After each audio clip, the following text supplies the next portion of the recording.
I'm Luke Hayes, the executive chef and owner of L.U.S.T, which is Luke's Underground Supper Table here in downtown Toronto.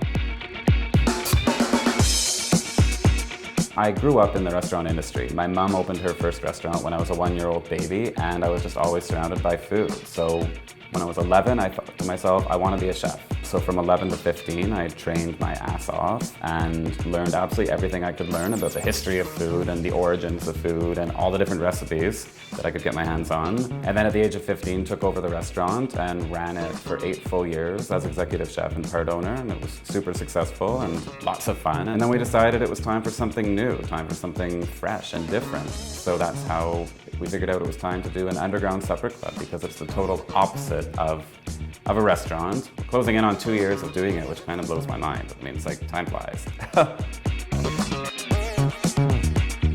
Place has a huge influence on cooking and eating and everything food related. I moved to Toronto just under 2 years ago now, and it, as a city, has just had a huge influence on me because it's so multicultural and diverse, and all of that is celebrated and embraced, and it's just like the thing that makes Toronto awesome, in my opinion. My commercial kitchen here is in Kensington Market, which is the most vibrant, exciting, multifaceted, life-giving neighborhood in Toronto, and then 2 seconds away from Chinatown. So I have so many different influences and ingredients and stories kind of culminating at my front door.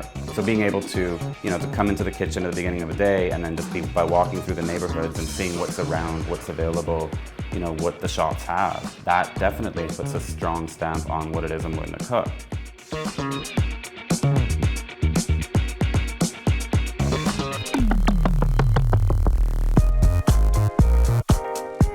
I decided to do a secret supper club because it just brings a whole new level of intimacy and excitement and sexiness to the dinner table. I mean, I have nothing against restaurants, and they're awesome in their own right, but from what I've seen over the last, year and a half, or close to 2 years now of doing L.U.S.T, people just love coming into a venue and kind of meeting new people and mingling with these new people and making connections between themselves and making connections with myself as the chef. It's kind of like setting a new dinner table for people and giving them a new experience that you're not going to be able to get in a restaurant. I mean, you have anybody from a 20-year-old bar owner next to a few guys in a band next to a 75-year-old sommelier and an executive from like a huge real estate company, all seated together at the same table, hitting it off, wine in one hand, fork full of something in the other hand, and Van Halen pumping in the background. Like, it just brings out the best in people.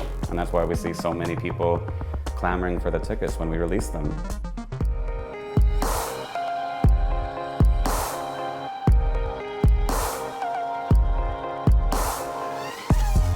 Typically, when we come up with the themes, it's totally off the table. It's just like, what do we want to cook? Sometimes there's a legitimate thing, like, it was Julia Child's birthday.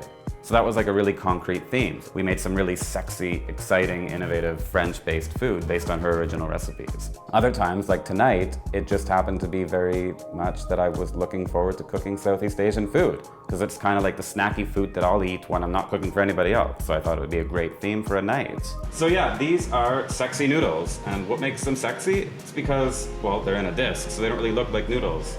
They're homemade noodles that I roll into a log, chill in the fridge, let it set, and then slice it. That way when I saute it over super high heat, you get an awesome crunch on the outside, but then it just falls apart into a mound of classic noodles. And I mean, I like doing that with food sometimes, be able to play with the presentation so it maybe looks like one thing, but ends up tasting like something completely different. All the while you have like the traditional recipe kind of like giving it the backbone and foundation.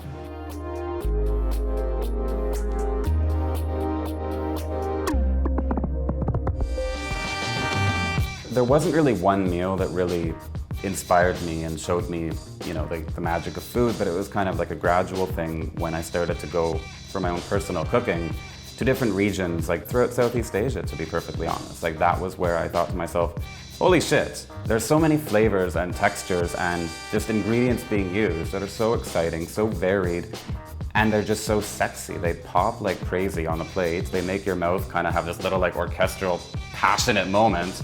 And I was just like, that's the best thing ever. Being able to explore these regions and these flavors and textures, and then realizing that that gives you a whole new avenue of cooking. My mom inspired me like crazy too. because she was the one who spent most of her days cooking. So that was just kind of like a natural inspiration through what I saw on a day-to-day basis. More recently, the inspiration I have are just like the home cooks and the people who just cook every day from different regions, like whether it's Malaysia or northern China or Thailand, or just going to the markets and seeing what's available in Chinatown or Kensington Market and being like, this is going to inspire me for today or this week. With every supper club that I do and that I have done, it's always had a secret menu. We'll have a theme that'll kind of set the mood for the night, but the interesting thing is there's never been a negative moment.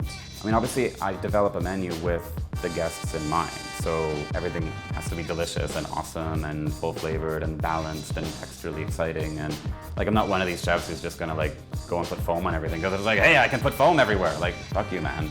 It's all about the deliciousness. And I think that's where it kind of saves me, because it's always going to be delicious. And the interesting thing is, like, secret supper clubs as a genre, I mean, they have been around for a while. Like there's a couple big ones in the UK and, a couple in Los Angeles and Sydney. But the interesting thing is, like, I haven't really seen many in Toronto. And that's what people find so fascinating about L.U.S.T. It seems to be the only true secret supper club in Toronto. Even way back when, like, almost a year ago now, the Food Network named it as one of the top 15 secret supper clubs in the world. One of only 2 in Canada. So that's a pretty cool feather in our cap. People just love the experience. They love being able to meet new people and kind of let their hair down and enjoy a night without pretensions. It's just all about the food and the vibe and the groove and the fun.